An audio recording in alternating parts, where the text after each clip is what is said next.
Analyze This is a 1999 American mafia comedy film directed by Harold Ramis, who co-wrote the screenplay with playwright Kenneth Lonergan and Peter Tolan.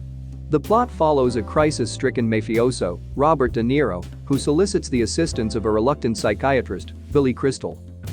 Analyze This was given a wide release by Warner Bros. Pictures and Roadshow Entertainment on March 5, 1999, grossing $176.9 million worldwide and received positive reviews. Due to its success, it was followed by the sequel Analyze That in 2002. Did you know? It was very important to Robert De Niro that the movie felt authentic. He and director Harold Ramis would drive around Little Italy in New York City looking for real people to cast. Every restaurant interior in the movie was the site of a gangland hit, with the exception of Sparks Steakhouse, where the hit took place outside. The character of Paul Vitti was loosely inspired by real-life mobster John Gotti. The water fountain Paul Vitti gives Dr. Sobel as a wedding present is 40 feet tall and has a diameter of 24 feet. In the original script, there were more scenes in which Dr. Sobel, Billy Crystal, received gifts from Paul Vitti, Robert De Niro. In one of them, former Yankee great Phil Rizzuto, at the request of his friend Paul Vitti, would give Dr. Sobel his spike shoes because Dr. Sobel is a Yankees fan, which Billy Crystal is in real life. Storyline warning spoiler. Mob boss Paul Vitti and his consigliere Minetta are discussing an upcoming meeting and the mafia's present-day problems over lunch.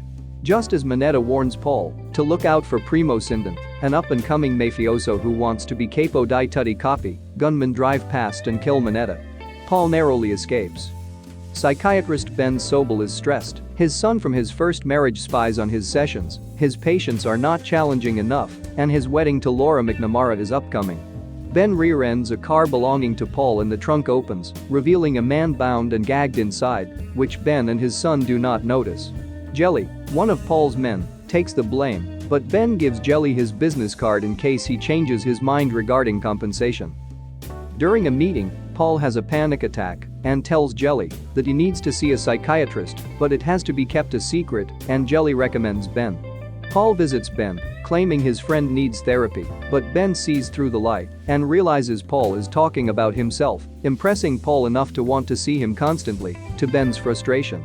Ben goes to Miami for his wedding and Paul, Jelly, and the crew follow. Paul explains he has been suffering from erectile dysfunction and Ben suggests the source of the problem might be stress.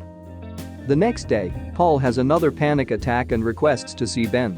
Paul explains his history with his father to Ben, who thinks this might have something to do with Paul's anxiety. The wedding is interrupted when an assassin is killed by Jelly. Ben confronts Paul and causes him to lose his temper. Ben suggests he resolve his anger by calling Primo and telling him how he feels. Paul phones Primo and starts by telling him how he feels, but ends up threatening to kill him.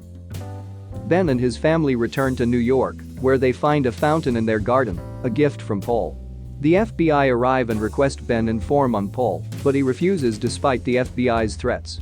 He changes his mind when the FBI play a tape in which Paul reveals his intention to kill Ben after the meeting, which the FBI had altered. Paul was actually saying he would kill anyone who threatened Ben. At his next meet-up with Paul, Ben wears a wire, but discards it when he learns that, as a child, Paul witnessed his father being murdered. Paul, informed that Ben was working with the FBI, takes him to a secluded place to kill him. Ben and Paul get into a heated argument, and Paul breaks down as he admits that he blames himself for his father's death. Just then, two hitmen arrive to kill Paul, but Jelly kills them both. Paul apologizes for planning to kill Ben, and the two part ways. The day of the meeting arrives, but Paul has a severe panic attack. Jelly interrupts Ben's wedding, requesting Ben attend the meeting as Paul's consigliere. Ben is reluctant, but his ego causes him to patronize Primo until Primo finally pulls a gun. Paul arrives, orders Primo to stand down, and announces he knows a traitor in his own family killed Dominic, but will not seek revenge and instead retire from the mafia. Outside, a standoff ensues between Paul's and Primo's men, during which Ben sacrifices himself for Paul. The FBI intervenes, the mobsters are arrested, and Ben is taken to the hospital.